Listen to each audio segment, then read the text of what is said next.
This is Daybreak, and thank you for staying with us here on the broadcast. The hashtag on Twitter is Daybreak. The SMS code is 22422 at Citizen TV Kenya and at Ayub Abdikadir.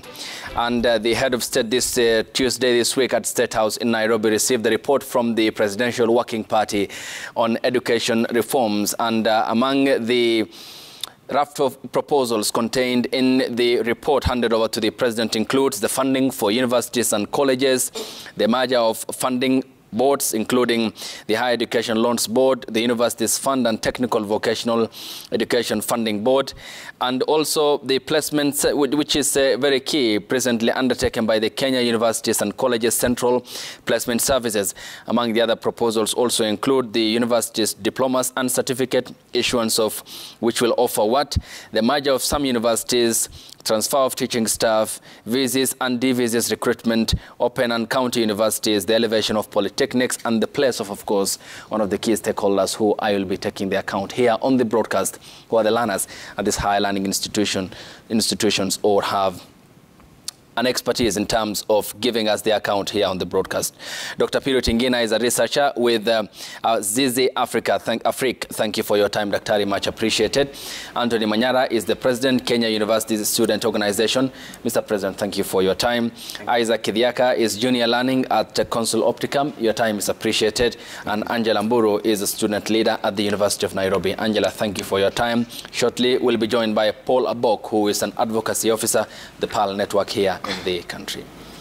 I begin with you first, Dr. Ngina. What's your account of the report handed over to the president and the raft of recommendations contained therein? Does it point to one that will address the challenges and the problems that often have been pointed out as the challenge points of universities and higher learning institutions in the country? Thank you for having me first, and I mean, I have read that document, such a huge document, but it's a very progressive, you know, it points out to the issues that we have been battling with. When you think about CBC, it has been an elephant in the room all the time, but I think now we have more guidance on where we are moving forward. And what I liked about the document is that they have given us even an implementation matrix, that we are not just looking at the recommendations. They're already saying, this is what can be done. This is a person to do it. This is a time frame. I think that has been very good. One of the things I liked is that they have acknowledged the importance of capabilities, or what CBC call core competencies, such as critical thinking, problem solving, which is what employer keep on saying, that I can teach everyone to do technical work. If I came at Citizen TV, there are things you can teach me, but you can't teach me those soft skills, whether to be a critical thinker, problem solver, a collaborator. Those are some of the issues that I feel. For me, I was so happy just looking at the spirit of the whole document. I think it is a lot of work that went into it. The only thing I didn't find is about gender, because of course they have touched issues to do with equity, but looking at it on the special need education. But even when they have mentioned that 1 out of 5 girls between the age of 15 to 19 are engaging in sex and getting pregnant, we have not had a lot of comments or recommendations on moving forward, what need to be done. I'm hoping that value-based education could be part of the solutions, because if our children, our girls are taught how to have values, morals, to believe in themselves, to have self-awareness, maybe some of these issues can be arrested on time. But I think for me, that one, I didn't find it. Even they have mentioned that girls who get pregnant feel lonely when going back to school, because there is a policy already on re-entry. School re-entry policy, which allow everybody to come back to school irrespective of what happened. But I felt there was needed to really point out, how can we build more girls to join STEM careers? Because we know statistically that girls, yes, we are going to the university. You can talk about the disparity in the basic education, but in the higher education, we are not finding girls taking these hard courses. We still have some masculine sort of courses, and we need to think as we go to senior school, not senior secondary, senior school. How do we ensure that our girls also join STEM courses? I think for me, that one I didn't find, but I'm very happy with the document so far. Okay. Anthony Manyara, talk to me about, because you're the centerpiece, the learners are the centerpiece, because this report proposed recommendations which will be implemented by an entity. Again, the centerpiece of that implementation mechanism are the learners who are these institutions of higher learning. I mean, what was your reception degree and scale of this report as the president of the Kenya University Students Organization? Thank you so much, Ayub. I think I will just start by, first of all, greeting all comrades from all corners of this country, the more than 6 million students, those who are taking degrees, those who are taking PhDs, those who are taking masters, they all fall under KUSO, that is the Kenya University Students Organization. Now, back to your question, I think there's no document which is perfect. These reports come as a time when students are almost giving up in terms of education, because even the learning culture is slowly dwindling. And I feel like they have put a number of proposals. By the way, even Kenya University Student Organization, we participated in the process because we gave out our grievances, we gave our recommendations, but apparently some of them didn't feature. That is some of the things of which I will, of course, discuss. But allow me to say that one of the key issues that we have a concern with as University Students Organization is that there was no serious incorporation of students in this process. We expected that as the working party is making their final documents, they would have involved to see how even students, their input, should have featured in that document comprehensively. And that has really not featured so well. Yeah. Mm-hmm. And what were the input that you made, or the presentations that you made before the Working Party on Education Reforms, which at some point had convened as part of its countrywide process, met at the University of Nairobi as its place for convening the stakeholders in the County of Nairobi? What is it that you feel that you presented that wasn't captured? And were all the issues ignored in your view, or there are portions of what you presented that were captured in the report? Just a few issues, and I think it's good also I remind you that some of these changes, we have tried them, even through Parliament, or rather the bicameral House, including the Senate. Mm-hmm. We have even petitioned to the Committee on University Education, or rather Education in the National Assembly, and some of them have been ignored. Like personally, I've done, I think, around 14 petitions to see how we can be able to overturn the election model, that is by college voting instead of popular suffrage. That's a very key concern, because if students are in the university, for them to be very much productive, they need leadership. They need students who are able to represent them effectively. Now, what we have seen in our universities is that administrations, they are hard-picking student leaders, and that's very bad. Mm-hmm. We told the Working Party that for us to have serious leadership in the university, so that even those students can be able to be at an environment whereby they are much comfortable. You remember, there are a few things which very many people might see that they don't make sense. For instance, health. Mm-hmm. In the universities, students participate in various issues. That is where even they date, right? That is where people have girlfriends, boyfriends. That means there's a lot of, sexual activity going on. And sometimes university students, their leaders, they supply things like condoms. But when you have very ineffective student leaders, they cannot be able to see those things as very serious. That leads to the spread of HIV, and other diseases. Mm-hmm. Me sitting at my position as the president of Kenya University Student Organization, those are key concerns. So what we expected, that is just one example of them incorporating issues to do with overturning the Duale Bill. It's actually popularly known as draconian Duale Bill. This bill could have been overturned. The petitions that we have done in the National Assembly, they have debated upon, they have not implemented. So those are key things. If the country, they are doing elections by voting, mm-hmm. one man, one vote, why do you subject students to elect a few people who are supposed to go again and elect other people? Okay. For instance, the University of Nairobi, you elect 36 people. Those 36 people, they go and elect a council, a team.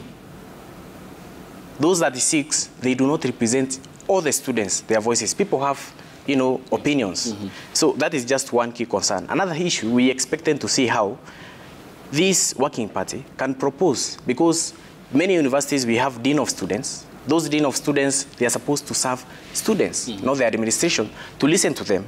They are supposed even to offer guidance. But they don't do that. They only represent the administration. We expect our students to be listened to. That is why even we are proposing to the Working Party, so that we can introduce a Directorate of Student Affairs, whereby if students have very many issues, they can be able to go there directly. Now, we have very many students who have been expelled, suspended, and these students are expelled and suspended on the account of very petty crimes, very small issues. If the president can pardon people from, Kamiti prison, then we expect even students to be pardoned. We expect them to be returned to school to continue their education. So those are some of the concerns we have, but I will just discuss more as we continue. Yeah, of course, and the avenue needed to have the communication with the university leadership, because there seems to be a painting of a picture which is a communication tool, which is one way and not symbiotic. It also ought to have the other channel, which is with, for symbiosis relation. Isaac, is the content of this report sufficient to address the challenges at the universities, especially from the learners' perspective? Thank you, Ayub. Firstly, I would like to appreciate the Presidential Working Party on Education for their reforms. I'd like to appreciate their efforts in aligning the Kenyan education system to the UN SDGs and the Kenya Vision 2030. Personally, I believe as a student at the University of Nairobi, the reforms do target young people, and in cases of integrating technology into our learning and research, I believe that they have answered a few questions relating to this. And I'd also like to commend the President for opening the Open University, which is now leaning towards the technical technology and learning with platforms and e-platforms in the digital space.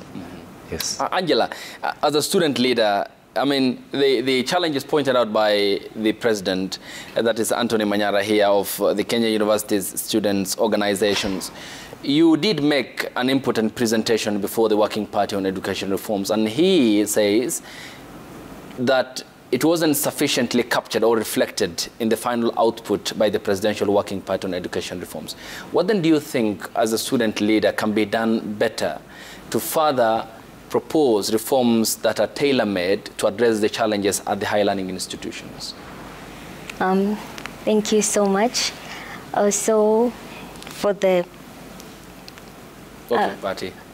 The Working Party, according to the reforms they made, so Manyara mentioned that the student representation may Okay, picking up from that, Anthony Manyara, given she mentions the gap in the leadership between the university leadership and also the student leadership, and you have mentioned the avenue that lacks in terms of having that cooperation between these two entities, then how can that be better addressed? Because the report is already out and with the President, and not foreseeing, again, when another task force will be put together that will look into higher learning institution or generally the education sector, then how can that be addressed from the domestic perspective of universities and the university leadership, the student and the university leadership? Now, if there's anything really we learn from history, is that history repeats itself. This is not a report which has been implemented before. So we don't expect it to be perfect. We expect it to have loopholes here and there. Implementation will be there. Personally, I'm non-partisan. I try as much as possible to represent all students, irrespective of their, political affiliation, irrespective of where they come from. Remember, in these universities, some of them have even ethnic profiling. There's a lot of tribalism. But what I can just say, Ayub, is that I want to be optimistic. Okay. Optimistic in the fact that this document has a lot of good things.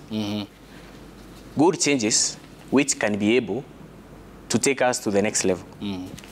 Now, if you look at what they have proposed to, increase funding in terms of HELB, we have always complained. That is what has made students do demonstrations in this country severally. It is because of disbursement of health funds. And it is really an ugly picture. Every time we do demonstrations over something which is in the Constitution, they are expecting to support students to live in school. Remember, we're in tough economic times. Yeah. Students are not able to afford meals. Ayub, if I tell you right now, students wanainama, would you understand that term? Kuinama means someone is keeping 2 meals a day. Students are hunting birds. So you only have 1 meal a day? No meal, no meal. In the evening they are around. Those who are lucky, they just call me. I send them something. But I can tell you the situation there is very bad. Okay. So sometimes people really overlook these kind of grievances, and it is very sad because their parents don't know what they go through. That is why students sometimes get into drug addiction. And I think also the Working Party didn't address the issue of security. Yeah. Remember, there are high rape cases. Remember, in these institutions, we have seen very many students being killed. And we expect the president should be able to see how we can be able to do, changes as we continue. Thank you. Because I said this document is not perfect. Okay. Yeah. And coming to you, Dr. Ngina, talking about now affordability, the report proposes that the Higher Education Loans Board, HELB, the Universities Fund and Technical and Vocational Education Funding Board, TV, ET, FB will merge. For a long time, there has been debate about who accesses Higher Education Loans Board. And there are reports that pointed to inequity in terms of the access, and learners from households that are capable or can afford better income than others have been accessing, rather than those who are vulnerable and from needy households. Yet there is also the proposal to have the segmentation in terms of vulnerable, extremely needy, and less needy. This seems to be good on paperwork, but in terms of the implementation, is it going to work? I know the education funding model is very controversial right now. Everybody has a different view. But one of the things is that I believe when I applied to get help in 2009, the chief in my village played a very critical role, because there are some documents that are signed by the chief and allowed me to access help, because he knows the status of our income then. And I believe that is what is going to happen. I think the people, we have the Nyubakumi, we have the village elder, we have the chiefs who understand the level of income. Of course, there are issues where our morals and our integrity can be questioned at times, but I'm very optimistic, because what else can we do? We have children who are very vulnerable, who are not able to pay education. If they are able to get now the scholarships, we needed one merger of all these things. You can imagine there are students who get help, who get scholarship, who get bursaries, while others don't get. So we needed to figure out how can we ensure that every person gets education. Whether you come from poor or from a family that is able. Because I believe that everybody wants a good life after. And the story of these youth should not be told by the story of their parents. Yeah. And help is something that later you get to pay. So it's a loan, for sure. Yeah. And I have read the previous document about the funding model, and feeling like if these people access help, and they're able to later pay, it also support other youth to get education. But in terms of education in the university, I think there are also critical issues. One of them is equality. Yeah. Because even if you go to the university, but there's no quality, then there's nothing we are doing. And many times you listen to the university lecturer saying that the CBC train left the station. And that is something that everybody will say, and I'm like, why are you not joining the train? If the train left the station, take a motorbike and get to where the train is, because we cannot sit here and say in 2029, we will not be ready. I've seen the proposal about them preparing for CBET, competence-based education and training. Yeah. I believe there's a lot of work the university needs to do. Even looking at the teacher training, the proposal is that now you train for 3 years, and then 1 year for practicals. And if that is the case, they need to change the curriculum, because for me, I'm a trained teacher. It took me 4 years to go for the whole training. Now I need 3 years. That means there are some changes that need to be done, radical changes, so that you allow for this practical to happen. What is this that they are going to be checking during the practicals? Because I read the people who gave their issues, they said one is that it is too short. The 3 months we used to go for teaching practice was too short. There was no time for induction, and there was no time for mentorship. So how does that induction look like? Where is the framework? I think there are so many other issues that the university people need to be aware of and be ready, so that we don't see whatever is happening now. We were not ready for junior secondary, that in 2029 we should be ready for graduates, for people to join the university. Okay, we'll talk about the readiness, because now the signal that the report gives is that in 6 years' time, yes, those will be there. And then the preparedness level of the higher learning institutions in the country. This is Daybreak, and thank you for staying with us. The hashtag on Twitter is Daybreak. The SMS code is 22422 at Citizen TV Kenya and at Ayub Abdikadir. We welcome your contributions as well, and we'll sample them, of course, in the course of this broadcast, and more after the break. Stay tuned.